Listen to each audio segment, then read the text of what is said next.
नमस्कार। उत्तर प्रदेश में योगी सरकार माफिया और अपराधियों पर लगातार कड़ा प्रहार कर रही है। चाहे वो गौ तस्करी करने वाले हो या नकल माफिया, सरकार कानून व्यवस्था से खिलवाड़ करने वाले किसी भी शख्स को नहीं बख्श रही है।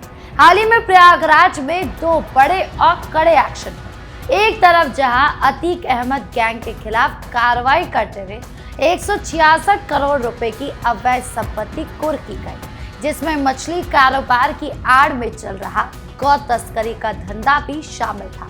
वहीं दूसरी तरफ नकल माफिया सोनू सिंह यादव की करोड़ों की संपत्ति भी जब्त कर ली गई। ये दोनों ही मामले साफ तौर पर दर्शाते हैं कि पिछली समाजवादी पार्टी की सरकारों के दौरान यूपी में माफिया तंत्र किस कदर हावी था। सपा ने इन माफियाओं को राजनीतिक संरक्षण दिया, जिसके कारण इनके हौसले बुलंद थे। लेकिन अब योगी सरकार अपराधियों को जड़ से उखाड़ फेंकने की नीति पर काम कर रही है। आज के स्पेशल स्टोरी में हम बात करेंगे ये एक्शन प्रदेश की सुरक्षा के लिए कितनी जरूरी है और किस तरह से सपा माफिया का पुराना गठजोड़ उत्तर प्रदेश के लिए कितना घातक हो गया है। अतीक अहमद गैंग की गौ तस्करी का भांडाफोड़। सबसे पहले बात करते हैं प्रयागराज में हुई उस बड़ी कार्रवाई की, जहां खूंखार माफिया अतीक अहमद के गैंग से जुड़ी 168 करोड़ रुपए की अवैध संपत्ति को कुर्क कर दिया गया।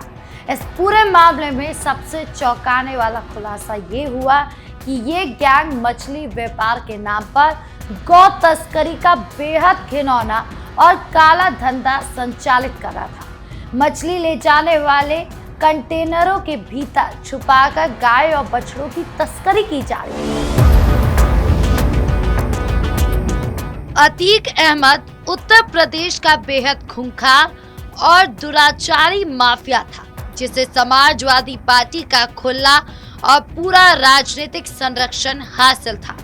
सपा शासनकाल के दौरान अतीक जैसे अपराधी न सिर्फ खुलेआम घूमते थे, बल्कि जेल में रहते हुए या बाहर रहकर चुनाव लड़ते थे और बेखौफ होकर अपराधों को अंजाम देते थे। लेकिन अब मुख्यमंत्री योगी आदित्यनाथ की सरकार ने इस पूरे आपराधिक नेटवर्क और सिंडिकेट पर पूरी तरह शिकंजा कस दिया है।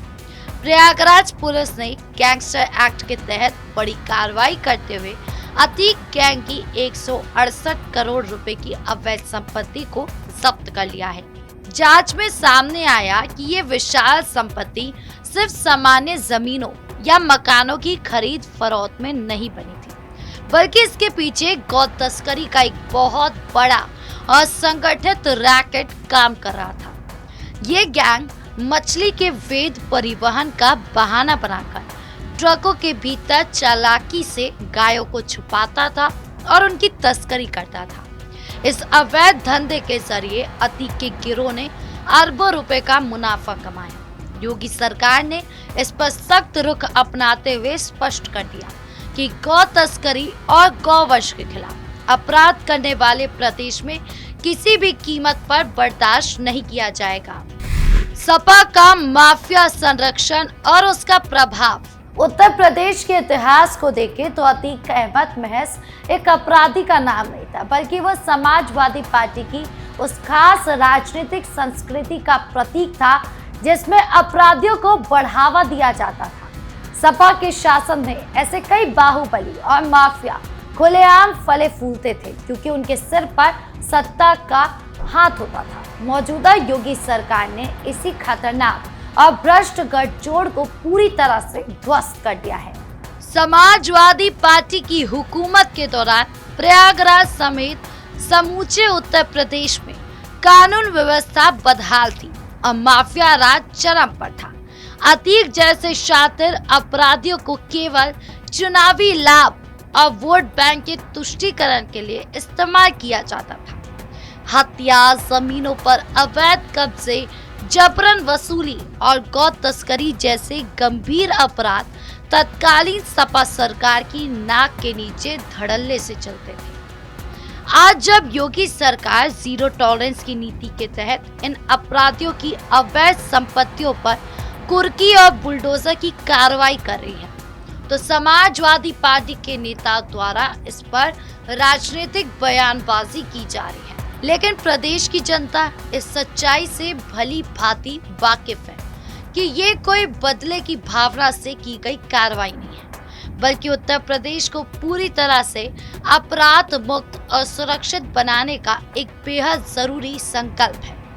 मछली के व्यापार की आड़ में गायों की तस्करी करके जो अकूतकारी कमाई की जाती है, उसका एक बड़ा हिस्सा माफिया तंत्र को मजबूत करने में जाता था।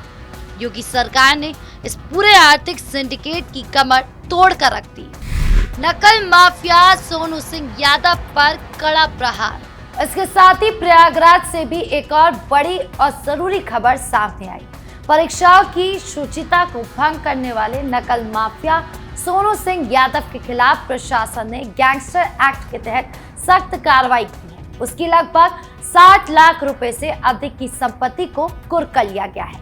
ये वो अपराधी है जो युवाओं के भविष्य के साथ खिलवाड़ करते हुए परीक्षाओं में नकल कराने का एक बड़ा संगठित गिरोह चलाता था। सोनू सिंह यादव और उसकी पत्नी शारदा यादव ने मिलकर छात्रों को अवैध तरीके से पास कराने और नकल कराने का एक बड़ा नेटवर्क तैयार कर रखा था। अपनी दबंगई, धमकियों और अकूत पैसे के बल पर ये लोग पूरी परीक्षा प्रणाली और प्रशासनिक व्यवस्था को चुनौती देते थे। समाजवादी पार्टी के कार्यकाल में इस तरह के शिक्षा और नकल माफिया पर कोई ठोस कार्रवाई नहीं होती थी, क्योंकि ऐसे आपराधिक तत्वों का इस्तेमाल राजनीतिक लाभ के लिए किया जाता था। योगी सरकार ने युवाओं के भविष्य से खिलवाड़ करने वाले इन तत्वों की अवैध कमाई पर सीधा प्रहार किया है। पुलिस और प्रशासन ने सोनू सिंह यादव की ग्राम राजापुर मलहुआ स्थित बेशकीमती जमीनों को पूरी तरह से जब्त कर लिया। पुलिस अधिकारियों का साफ कहना है कि अपराध के जरिए अर्जित की गई किसी भी संपत्ति को बख्शा नहीं जाएगा। सरकार का ये सख्त कदम उन हजारों लाखों योग्य और मेहनती छात्रों के अधिकार की रक्षा है, जिनकी मेहनत और भविष्य को ये नकल माफिया पैसों के दम पर चुरा लेते थे। योगी सरकार बनाम सपा माफिया सिंडिकेट। विपक्ष और विशेष रूप से समाजवादी पार्टी पर ये आरोप हमेशा से लगते रहे कि वो अपराधियों की पैरवी करती है या उन्हें बचाने का प्रयास करती है, चाहे वो गौ तस्कर हो, नकल माफिया हो या फिर जमीनों पर कब्जा करने वाले भू माफिया। इसके विपरीत योगी आदित्यनाथ की सरकार ने बेहद कड़े शब्दों में ये संदेश दे दिया कि अपराधी का कोई दल, जाति या धर्म नहीं होता और कानून तोड़ने वाले हर व्यक्ति को सजा भुगतनी ही होगी। साल 2017 में उत्तर प्रदेश में योगी सरकार के आने के बाद से ही अपराधियों के खिलाफ गैंगस्टर एक्ट, राष्ट्रीय सुरक्षा कानून यानी कि NSA और संपत्तियों की कुर्की, जब्तीकरण जैसे कई कड़े कानून, हथियारों का निरंतर उपयोग किया गया। इसका परिणाम ये हुआ कि अतीक अहमद जैसे बड़े और दशक पुराने माफियाओं का पूरा साम्राज्य आज ताश के पत्तों की तरह ढह चुका है। विपक्ष द्वारा अक्सर इन कार्रवाइयों को लेकर तुष्टीकरण और भेदभाव के आरोप लगाए जाते हैं, लेकिन जमीनी हकीकत ये है कि न्याय व्यवस्था बिना किसी भेदभाव के सिर्फ और सिर्फ अपराध के आधार पर अपराधियों पर चाबुक चला रही है। उत्तर प्रदेश की जनता अब पूरी तरह समझ चुकी है कि विकास के दावों के बीच पिछला दौर किस तरह माफिया राज में तब्दील हो चुका था, जहां विकास कार्यों की जगह अपराध और तुष्टीकरण की राजनीति को प्राथमिकता दी जाती थी। वर्तमान में योगी सरकार कानून का इकबाल बुलंद कर रही है, जिसके कारण गौ तस्करी पर प्रभावी रोक लगी है। नकल माफिया सलाखों के पीछे जा रहे हैं और जनता की गाड़ी कमाई लूटकर बनाई गई अवैध हवेलियां और संपत्तियां सरकारी नियंत्रण में ली जा रही है। कुल मिलाकर उत्तर प्रदेश को पूरी तरह से भयमुक्त और अपराध मुक्त राज्य बनाने के लिए योगी सरकार लगातार गंभीर और कड़े कदम उठा रही है। प्रयागराज में अतीक अहमद गैंग की 168 करोड़ रुपए की संपत्ति और सोनू सिंह यादव की संपत्ति का कुर्क होना इसी जीरो टॉलरेंस नीति का एक प्रमाण है। समाजवादी पार्टी के समय में जो पुराने और गहरे माफिया गठजोड़ थे वो अब पूरी तरह से टूट रहे हैं।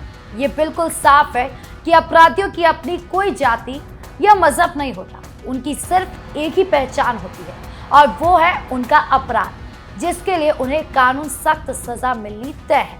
योगी सरकार इसी सिद्धांत पर आगे बढ़ रही है। उत्तर प्रदेश में भी आम जनता भी यही चाहती है कि राज्य में चौतरफा विकास हो, सामाजिक शांति बनी रहे और माफिया संस्कृति का हमेशा हमेशा के लिए अंत हो जाए। आपके इस पूरे मामले को लेकर क्या राय है, कमेंट बॉक्स में जरूर बताएं। देखते रहिए कैपिटल टीवी उत्तर प्रदेश। धन्यवाद।